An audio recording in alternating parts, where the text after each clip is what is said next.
90 کے آس پاس شیخ طریقت امیر اہل سنت دامت برکاتہم عالیہ کے ایک روزہ اجتماعات ہوئے کرتے تھے مختلف شہروں میں مختلف مقامات پر.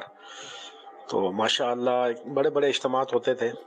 جو خاص بات تھی جو میں عرض کرنا چاہ رہا ہوں وہ یہ تھی کہ امیر سنت جب تشریف لاتے جس شہر میں اجتماع ہوتا تو جہاں آپ کی رہائش ہوتی یعنی آپ کے آرام کا جہاں پر بندوبست کیا جاتا تو امیر سنت دامت برکاتہم عالیہ کو اکثر دیکھا گیا کہ آپ جب چونکہ اس وقت فیضان مدینہ تو اتنے بڑے نہیں ہوا کرتے تھے نہ کوئی ایسے انتظامات تھے تو ظاہر ہے کسی کے گھر پر ہی انتظام کیا جاتا تھا.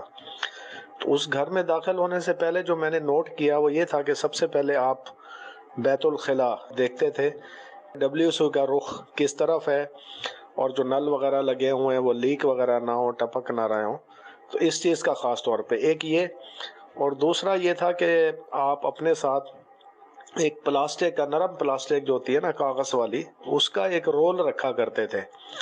تو چونکہ اس زمانے میں واش بیسن وغیرہ کا تو اتنا وہ رواج نہیں تھا وہ جس کو کھرا وغیرہ کہا جاتا ہے تو اس میں وہ نل لگے ہوتے ٹوٹیاں تو اس سے وضو کیا جاتا تھا اور چونکہ وہ تھوڑا اوپر ہوتے تھے تو پانی ٹپکتا تھا چھینٹے پڑتے تھے.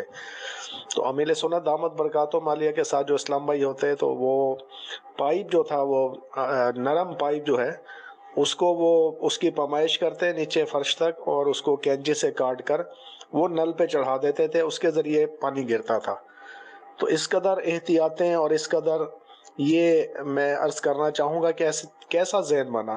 وضو کے لیے واقعی نل اونچے اونچے تو وہ پلاسٹک کا رول آتا ہے پولی تھین کا جس میں اگربتیاں پیک کرتے ہیں. تو یہ شاید اسی کا یہ فرما رہے تھے کہ وہ میں کپڑا بھی باندھا جاتا ہے. کپڑے میں یوں پریشانی ہوتی تھی کہ وہ کپڑا پانی پی لیتا تھا. اب پانی ہو گیا اور میرے کو یوں ہوتا کہ اتنا پانی پی لے گا ضائع ہو جائے گا.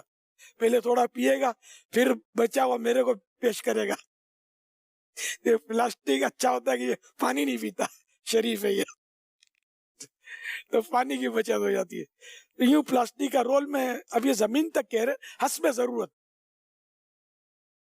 چھینٹے نہ اڑے چھینٹے نہ اڑے مطلب آسانی ہو جائے ٹھیک وضو میں.